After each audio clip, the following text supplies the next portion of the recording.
Call 0800 3 280 280.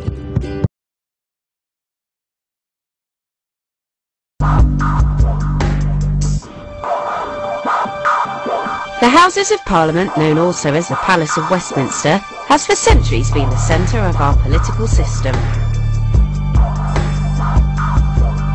We have two Houses of Parliament, the House of Commons and the House of Lords. It is the role of both houses, or chambers as they're often referred to work together to represent the people of the United Kingdom. They both help in framing new laws, scrutinising government policy and debating the major issues of the day.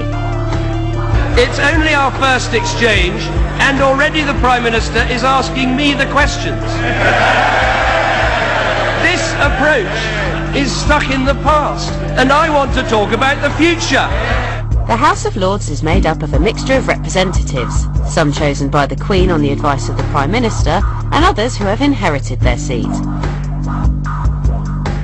Like the Commons, they scrutinise government policy and debate major issues. However, most of their time is spent revising and amending the government's proposals for new laws. But it is in the House of Commons where the real business of lawmaking takes place, decisions that affect every person in the country. I certainly can say, as I said before, that it's important that all schools get these freedoms. However, it is obvious that we disagree on the issue of admissions. The House of Commons is made up of 646 people called Members of Parliament, or MPs. The MPs represent 646 areas of the United Kingdom, known as constituencies, and are usually members of a political party.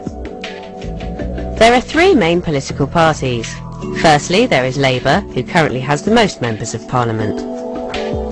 As Labour has the majority of seats, it forms the government. Next, there are the Conservatives, who have the second biggest total of MPs and so are referred to as the official opposition. And finally, the Liberal Democrats, who have the third most seats. The other seats are made up of smaller parties. The election process can seem complicated, but in the UK it's based on a very simple premise. It's referred to as the first past the post system. We have 646 MPs.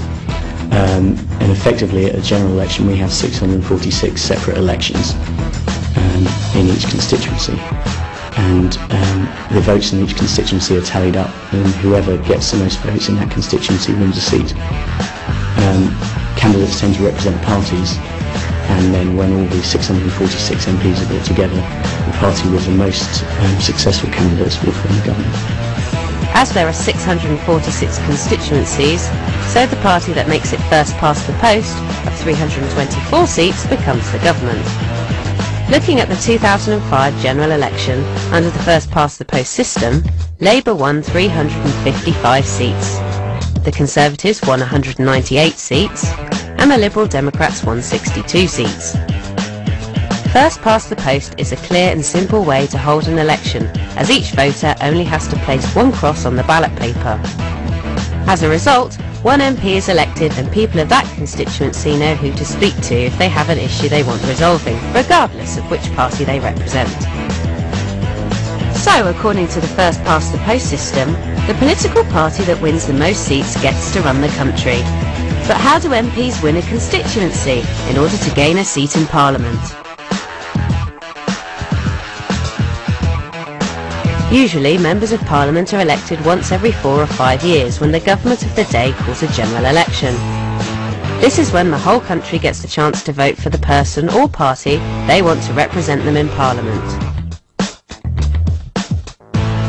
If you want to represent your area, first you have to be selected by your chosen party. In order to get elected, you need to run a campaign to inform voters in your constituency, not just of your personal views, but your party's views too. This is because voters will sometimes choose to vote for a candidate, not because of who they are, but because the party they represent shares similar views to their own. You can also choose to stand as an independent candidate. Often this means you represent a political cause or a local issue, rather than a party.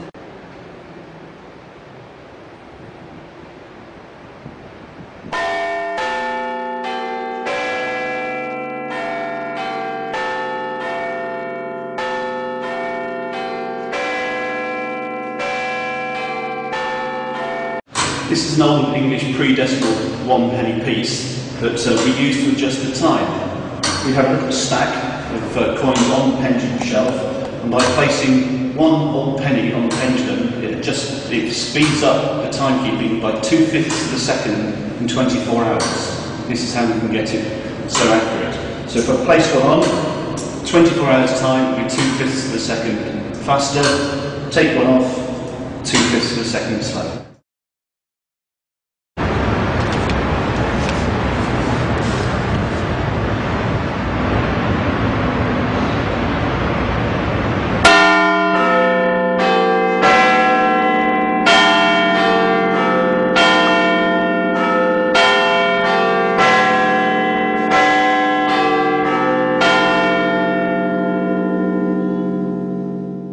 Of this over the next few weeks. And I think he will have to explain to the House, as we will explain to the House, that on non-domiciles, there are not 150,000 non-domiciles, there are not even 115,000. Now, I'm very clear, we mustn't make the mistakes of the 1930s or the 1980s, when unemployment rose for 5 years after the official end of the recession. So we've got to make sure the money is in the economy this year so that the recovery is secure. And then we've got to make sure that as we cut the deficit, we are fair to our National Health Service, our policing, and fair to our schools. And that's why the national insurance rise is necessary, to protect our health service, our schools, and our police. And I think one of the things I've heard during this debate is just repeated attempts to try and frighten you about a Conservative government. And I would say, choose hope over fear, because we have incredibly exciting and optimistic plans for the future of our country. A great vision where we build a bigger society, where we get our economy moving, where we stop Labour's jobs tax, which could destroy that economy. I think it's been shown tonight, the idea you have to go on wasting money to secure the recovery is simply wrong. Because I think, despite all the challenges, all the problems we have, I think we can be really hopeful about the future. I genuinely believe we can have a better, fairer country if we do things differently. So give real change a chance. Trust your instincts. Support fairness. Choose something different. And that'll give you and your family a better, fairer life. Thank you. Who could pay this tax, there are only 15,000. And when the Conservatives start to look at the official figures, they will find they can only raise £650 million, not £3.5 billion as they claim. And as for inheritance tax, and again, I welcome the debate we're going to have in the country on this. I welcome the debate.